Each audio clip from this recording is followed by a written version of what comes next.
آپ اللہ کے سامنے کیوں نہیں باتیں کرتے؟ ایگزیکٹ وہی بات کہ اللہ میری زندگی میں یہ چل رہا ہے، میں تھک گیا ہوں، مجھے ہدایت دیں، میں نہیں جانا چاہتا اس طرف میرے رب، میں مشکلات میں ہوں، میرے اوپر بہت امتحان آ چکے ہیں، میں بس تھک چکا ہوں. آپ کیوں نہیں اس طرح بتاتے اللہ کو؟ اللہ اس کے لیے ایک ایسا راستہ نکال دیں گے ہر مشکل سے نکلنے کے لیے کہ وہ سوچ بھی نہیں سکتا. پھر اللہ کہتے ہیں کہ اسے ہم ایسی جگہ سے دیں گے رزق کہ وہ سوچ بھی نہیں سکتا.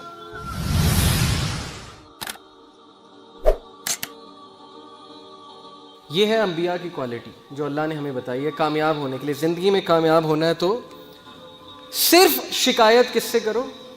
اللہ سے. کمپلیننگ اونلی ٹو اللہ. کیوں؟ حضرت یعقوب علیہ السلام کے بارے میں کیا کہتے ہیں اللہ؟ ہی سیڈ، اس نے کہا I only complain of my grief and sorrow to Allah. میں اپنا گریف، اپنا غم صرف کس سے شیئر کرتا ہوں؟ اللہ سے. ڈھنڈورا نہیں پیٹا انہوں نے باہر جا کے، رشتہ داروں کے پاس بیٹھ کے جو ہے اپنا غم نہیں سنایا جا کے. لوگوں کو غم سنانے سے ہوتا کیا ہے؟ مجھے صرف یہ سمجھ نہیں آتی کہ لوگ کو ہم غم سنائیں گے، ان میں سے کوئی چسکے لے گا ہمارا غم سن کے، مزے لے گا، اور کچھ جو ہے وہ مدد کرنے کی کوشش کریں گے لیکن ان کے بس میں وہ کام ہی نہیں ہوگا. ہاں، اس کا یہ مطلب نہیں کہ بالکل ہی نہیں بتانا چاہیے. جو اچھے لوگ ہیں، جو سنسیئر ہیں ہمارے ساتھ، ان سے شیئر کرنا چاہیے. لیکن سکسیسفل لوگ جو ہیں وہ کوشش کرتے ہیں کہ اپنے سارے غم اللہ سے شیئر کریں، کیونکہ انہیں پتہ ہے کہ میرا غم یا میری مشکل کون ہٹا سکتا ہے؟ صرف اللہ ہی ہٹا سکتے ہیں. انہی کے ہاتھ میں. دل کون بدلتے ہیں؟ اللہ. ہم لوگوں کے پاس جاتے ہیں، جی اس کا دل بدل دو، یہ کر دو، وہ کر دو. دل بدلنے والے تو اللہ کے ہاتھ میں چابیاں ساری.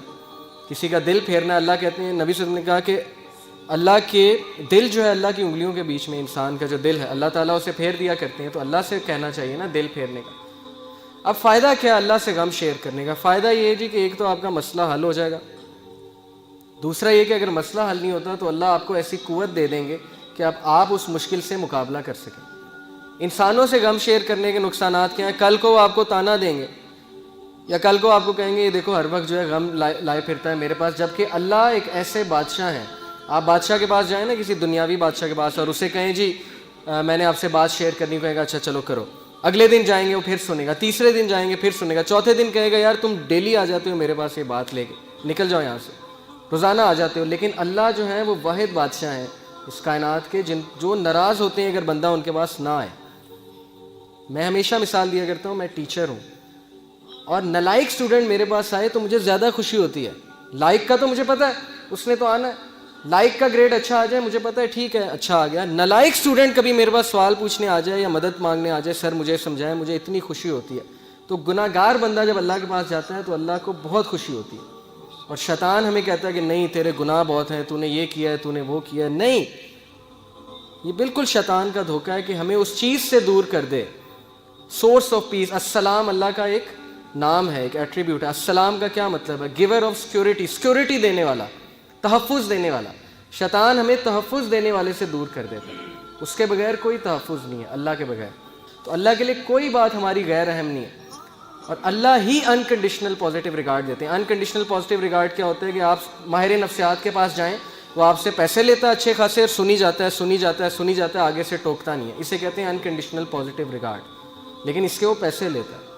آپ جب سارا اسے سنا دیتے ہیں، آپ کہتے ہیں تو بڑا اچھا بندہ ہے، اس نے تو میری ساری سنی ہے، مجھے ٹوکا نہیں ہے. تو بھائی اللہ تو پیسے بھی نہیں لیتے. آپ اللہ کے سامنے کیوں نہیں باتیں کرتے؟ ایگزیکٹ وہی بات کہ اللہ میری زندگی میں یہ چل رہا ہے، میں تھک گیا ہوں، مجھے ہدایت دیں، میں نہیں جانا چاہتا اس طرف میرے رب، میں مشکلات میں ہوں، میرے اوپر بہت امتحان آ چکے ہیں، میں بس تھک چکا ہوں. آپ کیوں نہیں اس طرح بتاتے اللہ کو؟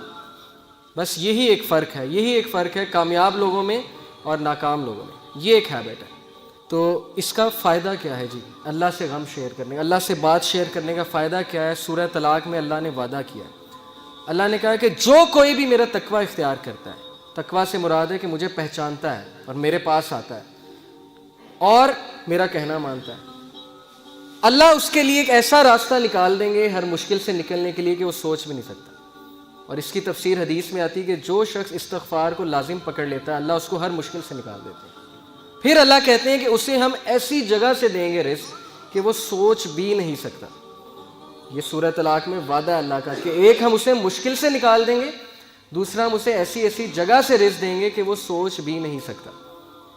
ایک واقعہ ہے چھوٹا سا. ڈاکٹر ایان ایک سعودی عرب کے ڈاکٹر ہیں، پاکستانی ڈاکٹر ہیں، بہت بڑے نیورو سرجن ہیں. وہ اپنا واقعہ سناتے ہیں, یوٹیوب پہ یہ ویڈیو بھی موجود ہے, دا پاور آف اللہ کے نام سے یوٹیوب پہ. وہ اپنا واقعہ سناتے ہیں, کہتے ہیں کہ میں ایک بار آپریشن کرنے جا رہا تھا یورپ میں کسی دوسری کنٹری میں, سعودیہ سے. تو راستے میں اتنی ٹربولنس ہوئی, اتنا طوفان آیا, تھنڈر اسٹارم آیا کہ جہاز جو ہے وہ پارک کرنا پڑا ایئرپورٹ میں, کسی بیچ میں کہیں رکا جہاز, کسی ایئرپورٹ پہ جہاز کو کھڑا کیا ایئرپورٹ پہ. اب میں نے کہا جی کہ میں نے تو وہاں پہنچنا ہے آپریشن کرنے, آپ جو ہے جہاز کو چلائیں. انہوں نے کہا کہ جی ہم آپ کو پہنچانے کے لیے دوسروں کو تو خطرے میں نہیں ڈال سکتے نا, آپ ایسا کریں کہ آپ گاڑی پکڑیں, آپ نے جہاں جانا ہے نا وہ قریب ہی ہے, اتنا دور نہیں ہے, آپ گاڑی پکڑیں, ٹیکسی پکڑیں, اس پہ آپ چلے جائیں. انہوں نے کہا چلیں ٹھیک ہے. انہوں نے ڈرائیور کو پکڑا, ٹیکسی کو پکڑا, چلنا شروع ہو گیا. راستے میں طوفان مزید تیز ہو گیا اور وہ گاڑی ان کی ایک گھر کے سامنے جا کے رکی, مجبوراً انہیں روکنی پڑی طوفان میں وہ گاڑی. اب اس گھر کے سامنے جا کے رکی, انہوں نے نوک کیا تو ایک بڑھیا باہر نکلی, بہت بڑھاپے میں تھی, جھریاں پڑی ہوئی تھی اس کے چہرے پہ. انہوں نے کہا جی ہمیں اندر آنے دیں, بہت بارش ہے, بہت طوفان ہے, ہمیں ڈر ہے ہمارا ایکسیڈنٹ نہ ہو جائے, تو ہم ذرا ٹھہریں گے, کھانا شانا کھائیں گے, نماز پڑھیں گے, پھر نکل جائیں گے. اس نے کہا بالکل بسم اللہ آپ آئیے. اب وہ اندر گئے ہیں تو دیکھتے کیا ہے کہ ایک بچہ زمین پہ لیٹا ہوا ہے گدے پہ, اور وہ بڑھیا بار بار جو ہے نا اس کے سر پہ پٹیاں کر رہی ہے اور بڑا پریشان لگ رہی ہے. تو انہوں نے کہا کہ اس کو کیا مسئلہ ہے؟ اس نے کہا کہ اس کو نا کوئی دماغ کی بیماری ہے, وہ اس کے ماں باپ نہیں ہے, یتیم ہے بچہ, میں اس کی دادی ہوں, تو یہی میرے لیے واحد سہارا ہے, تو میں اس کا علاج کروانے کے لیے بڑی جگہ گئی ہوں, لیکن وہ کہتے ہیں کہ نہیں اس کو نا آپ ایک ڈاکٹر کے پاس لے کے جائیں جو ٹاپ نیورو سرجن ہے, اس کے پاس لے کے جائیں, وہ اس کو جو ہے اچھا دیکھے گا. تو کہتے ہیں کہ آپ کیوں نہیں گئیں؟ انہوں نے کہا میں نے بڑی بار کوشش کی ہے, ان سے اپوائنٹمنٹ ہی نہیں ملتی, نہ میرے پاس اتنے پیسے ہیں, میں کہاں سے لے کے جاؤں. انہوں نے کہا مجھے نام بتائیں, میں بھی ڈاکٹر ہوں, میں اس سے سفارش کروں گا, آپ اتنی اچھی عورت ہیں, آپ نے مجھے یہاں رکنے کی جگہ دی. اس نے کہا ڈاکٹر ایان. تو کہتے ہیں میں رونے لگ گیا, ڈاکٹر ایان. تو وہ رونے لگ گئے اور پھوٹ پڑے. تو بڑھیا نے کہا کہ آپ رو کیوں رہے ہیں؟ انہوں نے کہا کہ میں ڈاکٹر ایان ہوں. انہوں نے کہا کہ آپ دیکھیں کہ آپ نے اللہ سے دعائیں کی ہوں گی کہ اللہ بچے کا کچھ کریں, تو اللہ مجھے یہاں لے آئے, اور جس طرح لے کے آئے ہیں آپ سوچ بھی نہیں سکتے.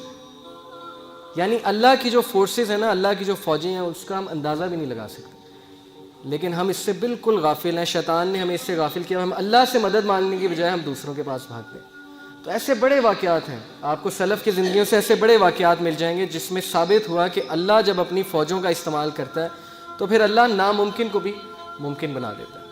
موسیٰ علیہ السلام, آپ سوچیں, دشمن کا بچہ, جو دشمن ہے, دشمن کا بچہ, فرعون سارے بچوں کو قتل کروا رہا ہے کہ کس لیے کہ کل کوئی کھڑا ہو کے میرے خلاف نہ نکل پڑے. بنی اسرائیل کے سارے بچے قتل کروا دیے, لیکن اللہ اسی بچے کو اس کے محل میں لا کے پرورش دلوائی جس نے اس کو بڑا ہو کے شکست دینی تھی. یہ امپاسبل ہے, ہالی ووڈ بھی اس طرح کی مووی نہیں بنا سکتا, اس طرح کا سین کریٹ نہیں کر سکتا, لیکن اللہ نے کیا, اسی بچے کو اس کے محل میں لے آئے. تو اس لیے اللہ کے لیے کچھ امپاسبل نہیں ہے, یہ بات ہمیں پتہ ہونی چاہیے.